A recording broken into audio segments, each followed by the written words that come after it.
John McCain has halted his campaign to go to Washington to deal with the financial crisis. But he was instrumental in starting the financial crisis with the Commodities Futures Modernization Act of 2000 with Phil Gramm as economic advisor. He says he wants to curb spending, but he wants to increase the biggest sinkhole of them all, the war. You need money in the goddamn war. We don't need this complex USSR-style auction and robbery to fix this mess. Hi, we're the government. We're here to help. No, thank you.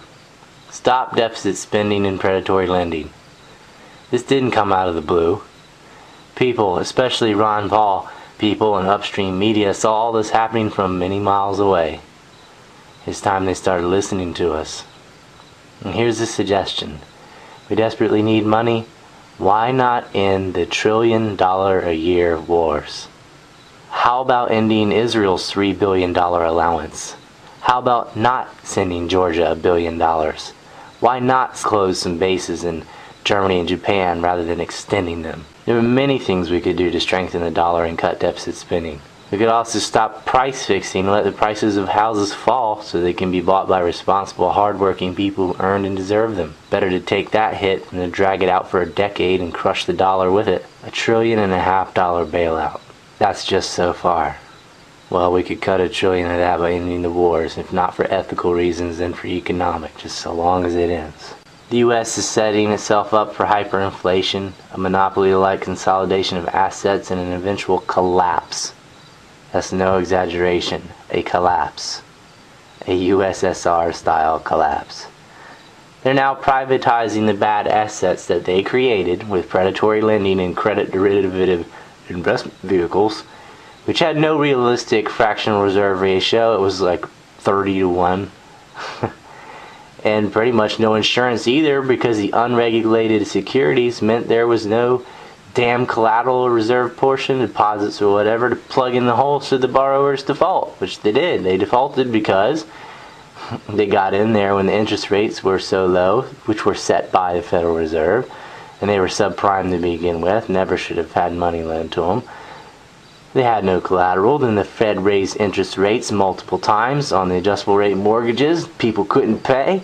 The banks had shucked that off to third parties already, and then they couldn't pay, and now they need a bailout.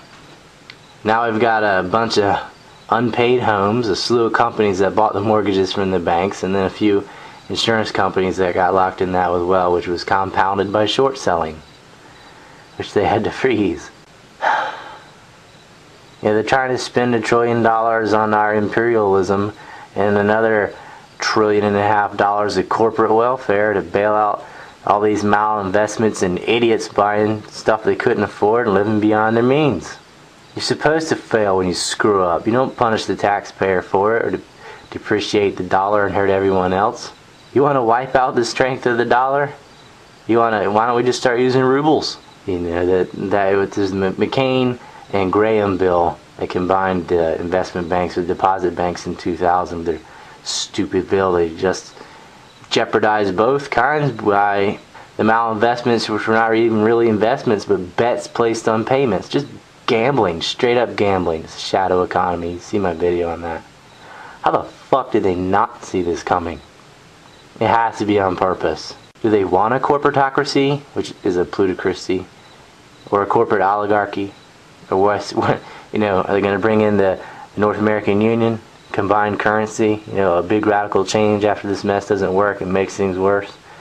You know, I fear these auctions are going to be rigged like the Russian auctions were, and we're going to have little families of oligarchs owning all this prime assets and paper, you know. We're going to have vouchers soon too. I mean, why not go all the way? It's totally insane. In the war, there's $1 trillion. There's where we can save money. Just stop predatory lending. Liquidate these bad assets. Let the free market decide. Allow housing prices to drop. People will buy them and then rebound. But if you just keep inflating the dollar and filling it up and trying to arbitrarily keep the prices high, you're just making the bubble bigger. This isn't rocket scientists. This is like, how are they all so stupid, all of them? How can they do this? It's got to be on purpose. It has to be. I mean, the media is a joke.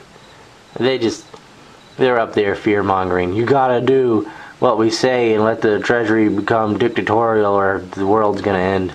And they've hurt all these people who shouldn't have borrowed money from them, but punishment doesn't fit the crime.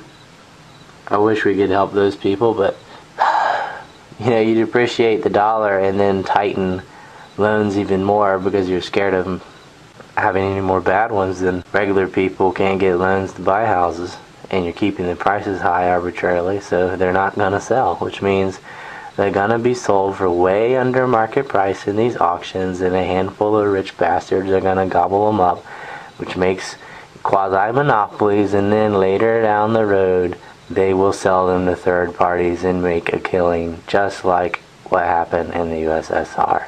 Did they not study the Great Depression? Did they not study the collapse of the Soviet Union? Did you just get that retarded crap you heard in school? You know, they profiteer enough from these no-bid contracts in the war anyway. They ought to be in jail anyway.